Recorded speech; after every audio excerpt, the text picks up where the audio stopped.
अरे दिव्या, आज तो तुम बहुत सुंदर लग रही हो और मैं तुमसे शादी करके ना बहुत खुश हूँ। और हमारी फर्स्ट नाइट है ना, इसलिए मैंने तुम्हें एक गिफ्ट भी लेकर रखा है, अभी देता हूँ।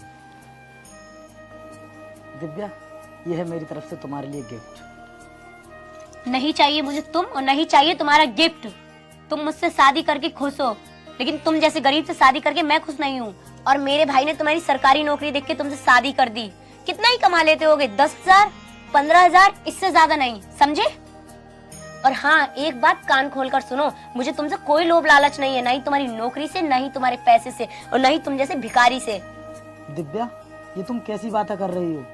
मैं वैसा नहीं हूँ जैसा तुम मुझे समझ रही हो। और हाँ, अगर मैं नौकरी से 10,000 रुपए कमाता हूँ तो क्या हुआ, लेकिन मैं तुम्हें जिंदगी भर खुश रख सकता हूँ। मुझे तुम्हारी इन फालतू बातों से ना कोई भी मतलब नहीं है। मैं तुम्हारी जिंदगी में इतने कांटे भर दूंगी, इतने कांटे भर दूंगी कि एक दिन तुम मुझे खुद तलाक दे दोगे। और हाँ, उसके बाद मैं वहाँ शादी करूंगी जहाँ मैं चाहती थी। दिव्या, अगर तुम्हें मुझसे शादी नहीं करनी थी तो फिर पहले ही मना कर दिया होता, तो मैं आपसे क्यों शादी करता? मुझे एक करोड़पति पति चाहिए था। पता नहीं तुम कहाँ से भैया को पसंद आ गए, जो भैया ने तुम जैसा इंसान मेरे गले बांध दिया।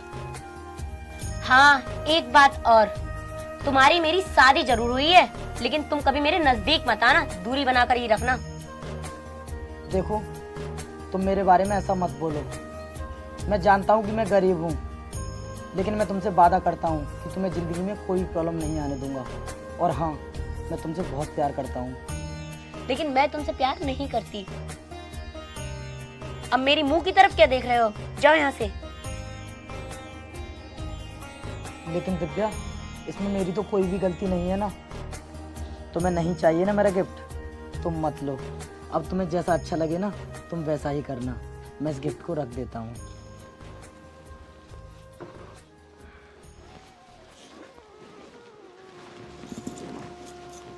तुमसे मैंने बोला था ना, मेरे नजदीक मत आना।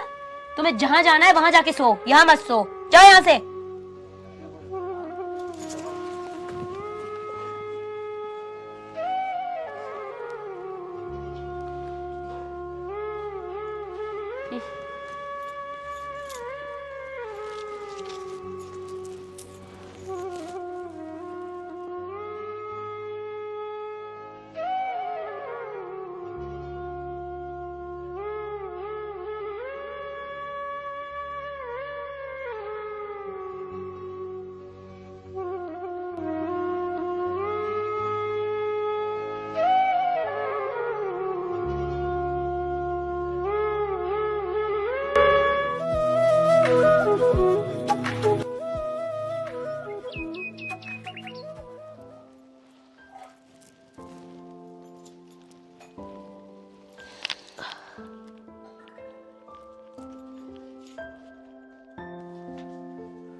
दिव्या, मुझे ना खाना पैक कर दो।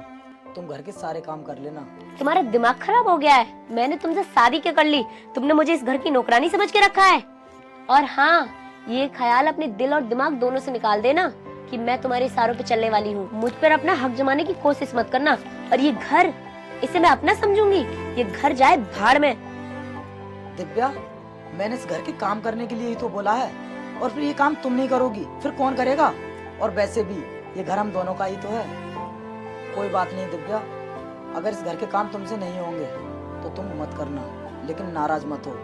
मैं भी ऑफिस जा रहा हूँ, ऑफिस से लौटने के बाद मैं खुद कर लूंगा। हाँ हाँ, कर लेना ऑफिस से आने के बाद अपना काम। और हाँ, ये मत समझना कि मैं तुम्हारे लिए रोटियां बना के रखूंगी, जाकर बाहर खाकर आना। हाँ ठीक है, मैं ऑफिस से लौटने के बाद ना खाना भी खुद बना लूंगा। तुम्हें जितना भी मुझे परेशान करना है ना, कर लो। पता नहीं अपने आप को कितना बड़ा करोड़पति समझता है तो बिल्कुल फटीचरी।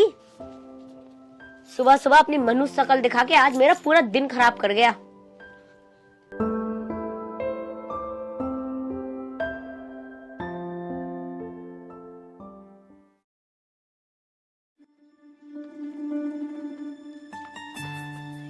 अरे यार, मैं इतनी देर से इंतजार कर रहा हूँ, अभी तक दिव्या आई क्यों नहीं?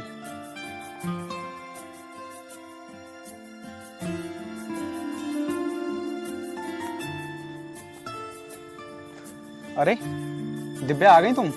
मैं तुम्हारा बहुत देर से इंतजार कर रहा हूँ और तुम्हें तो पता है मैं तुमसे कितना प्यार करता हूँ। मैं तुम्हें हर कीमत पर पाकर रहूंगा। हाँ मनु, मुझे पता है तुम मुझसे कितना प्यार करते हो। मैं भी तुमसे बहुत प्यार करती हूँ। मैं भागकर तुमसे ही शादी करूंगी। यार दिव्या, कहीं ऐसा ना हो कि तुम्हारा पति तुम्हें डिवोर्स ना दे और तुम मुझे धोखा दे दो। धोखा? तुम्हें धोखे की बात लग रही है? अगर ऐसा था तो शादी से पहले मेरे भैया से मेरा हाथ क्यों नहीं मांग लिया? डिवोर्स की बात कर रहे थे। तुम उसकी बिल्कुल चिंता मत करो। मैं उसकी जिंदगी में कुछ ऐसा खेल खेलूंगी कि वो डिवोर्स लेने पर मजबूर हो जाएगा। मैं तुमसे बहुत प्यार करती हूँ मनु। दिव्या, अगर तुम मुझसे इतना ही प्यार करती हो तो भाग चलते हैं आज ही। मनु, इतनी जल्दबाजी मत करो, मेरे पति को शक हो जाएगा। थोड़ा समय दो मुझे, फिर भाग चलेंगे हम साथ में। देखो दिव्या, तुम्हें घर से आए हुए बहुत टाइम हो गया। अब तुम एक काम करो, घर जाओ, फिर मिलेंगे।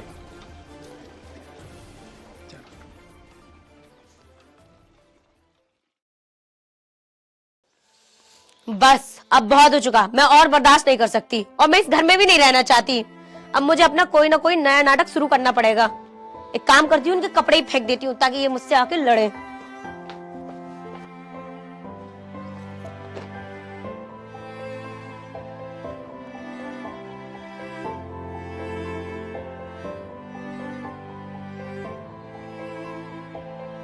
अरे दिव्या, दिव्या, हाँ, क्या हुआ? क्यों इतना गला फाड़ के चिल्ला रहे हो?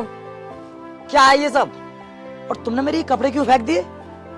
जब तक तुम नहीं सुधरोगे ना, तब तक मैं तुम्हारे कपड़े ऐसे ही फेंकती रहूंगी। और क्या बोला तुमने कि ऑफिस से आके सारा काम कर लूंगा, फिर भी इतने लेट आ रहे हो तुम?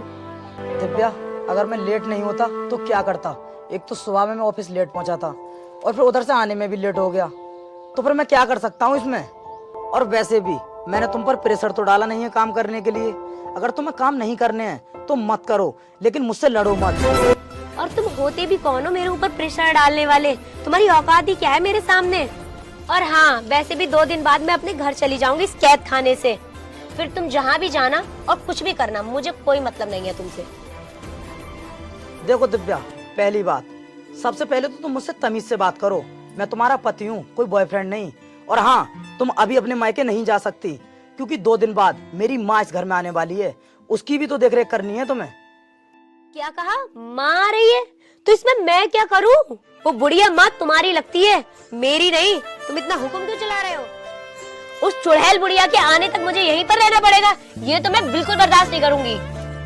देखो दिव्या, तुम बहुत उल्टा सीधा बोलने लगी हो। अब वो मेरी माँ है, उसके बारे में तुम बदतमीज नहीं बोल सकती, समझी? मैं सही बोल रही हूँ। जब तक वो गुड़िया इस घर में रहेगी ना, तब तक मैं ऐसे ही बोलूंगी उससे। दिव्या, मेरी माँ के बारे में ज्यादा मत बोलो, वरना। मारो? रोक क्यों लिया? मारो मुझे, फिर मैं बताती हूँ मैं क्या करूंगी तुम्हारे साथ। मेरी तो किस्मत ही फूट गई इस घर में शादी करके।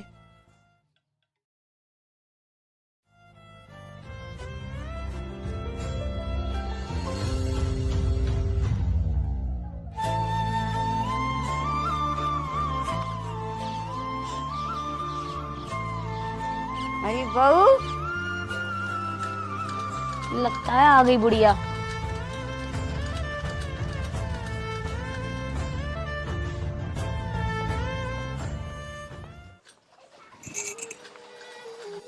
आ गई अपनी मनुष्य शकल लेकर। बता कैसे आना हुआ बुढ़िया?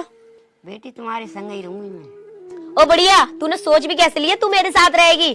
तुझे यहाँ रहना है तो रह, मुझे क्या है? मैं तो वैसे भी यहाँ से फरार होने वाली हूँ जल्दी। ले बेटा, मेरा थैला धरिया।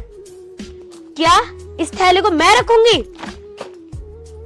और बुढ़िया ध्यान से सुन, मेरे कमरे में मत आ जाना, यहीं कहीं पड़ी रहे।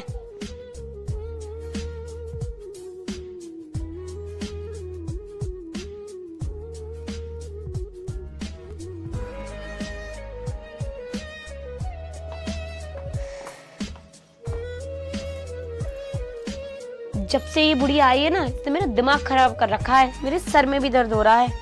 मैं पूरी ही खा लेती हूँ। वैसे भी मुझे मनु के साथ भागना ही है। आज से अच्छा मौका दोबारा नहीं मिलेगा। मेरे हस्बैंड ऑफिस गए हैं और ये बुढ़िया भी मेरा खून चूस रही है।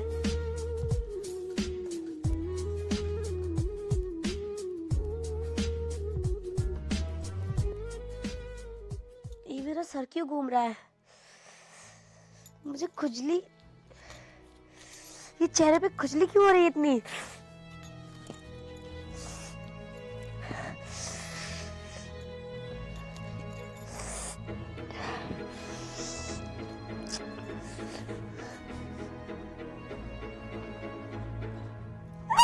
ये क्या हुआ मेरे चेहरे के साथ? लगता है दवाई रिएक्शन कर गई। कोई बात नहीं, मुझे यहाँ से निकलना होगा वरना वो वापस से आ जाएंगे। अरे यार, तुम्हें पता है तुमने कितना टाइम लगा दिया यहाँ आने में? मैं तुम्हारे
अरे माँ, आ गई तू?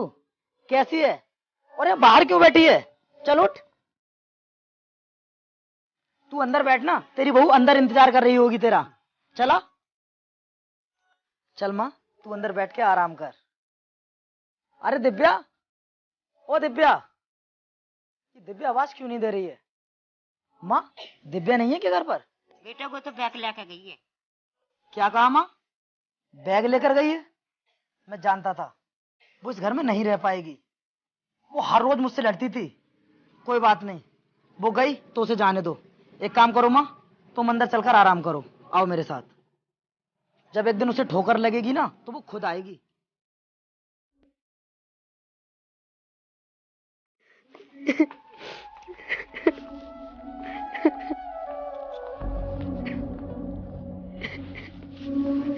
वीर वीर जी, मुझे माफ कर दो। मुझे आपके साथ ऐसा नहीं करना चाहिए था। मैं पैसों के लालच में आकर बहक गई, घर छोड़कर चली गई थी और सारे रिश्ते नाते भी भूल गई थी। वीर जी, मैं आपसे वादा करती हूँ आज के बाद ऐसी गलती फिर दोबारा कभी नहीं होगी। प्लीज मुझे माफ कर दो।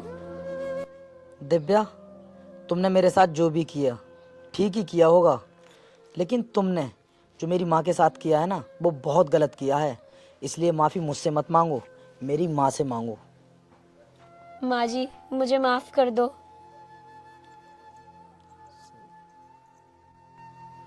दिव्या, मुझे एक बात और बताओ, ये तुम्हारे चेहरे पर स्पॉट कैसे बन गए?